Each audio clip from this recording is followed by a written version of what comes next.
Chapter 18. It, it's growing, Carl stammered. He lowered his hands and turned to me angrily. Why, Wade? Why did you do this to me? I didn't, I protested. Something went wrong. Maybe it's that stupid crow. Maybe I didn't have a chance to finish my sentence. A loud scream from the open door behind us made us both jump. I struggled to turn around, but I was weighted down by fur. I couldn't move. It's Iris, Carl gasped. She stormed furiously into the trailer. Her long purple dress swirled behind her. Who are you? What are you doing in here? She demanded. It's me, I moaned. Wade, we're growing hair, Carl cried, holding up his hairy hands. You've got to do something.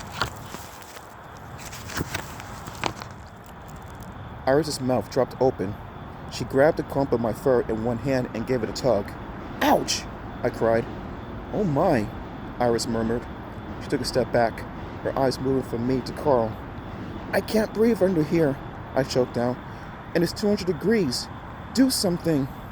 Do something, please, Carl echoed. He had long fur trailing down the back of his neck, and strands of black fur were lowering from inside his nose. I messed up again, Iris said, shaking her head. That's the problem with starting up a new business. It takes time to get the bugs out.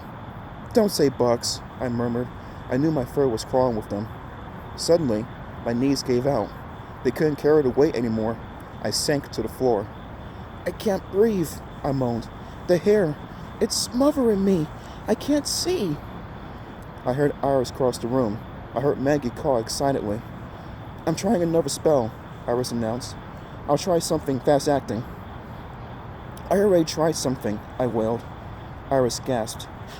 You shouldn't mess with Maggie, Wade. I'm warning you. It's dangerous. It's not as simple as it looks.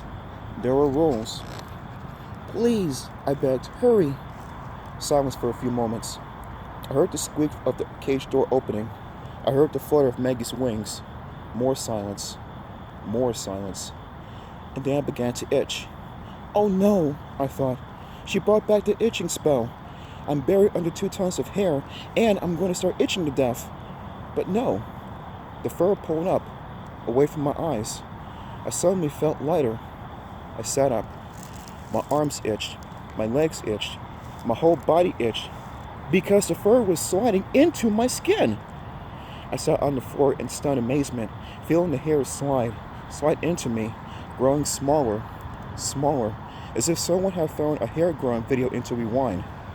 A few seconds later, Carl and I stared at each other, back to normal. I rubbed my arms, smooth.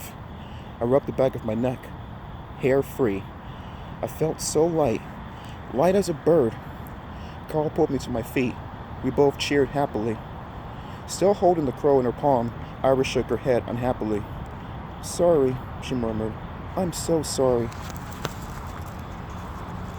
I'm sure you are. Does this mean Micah didn't go bald tonight? I demanded. I messed up, Iris sighed. I owe you one. One more try. I hesitated. So far, my revenge wasn't exactly working out. Should I give up the whole idea? That'd be smart. I think I know what the problem is, Iris said thoughtfully. She set Maggie onto her shoulder. I think you have to go home. If you're not here, the spell will work on your brother, not on you. Okay, I agreed. I guess we should try one more time. It would be a shame, I decided, to go through all this torture and still not get revenge on Micah. But what are you going to do to him? I asked. A strange smile spread over Iris's black lips. I'm going to make your troubles disappear, she said. Excuse me? I cried. What do you mean? Don't worry about it, Iris replied, still smiling. Just go home and relax. You'll be happy this time, Wade. I promise. A few seconds later, Carl and I began our long walk home.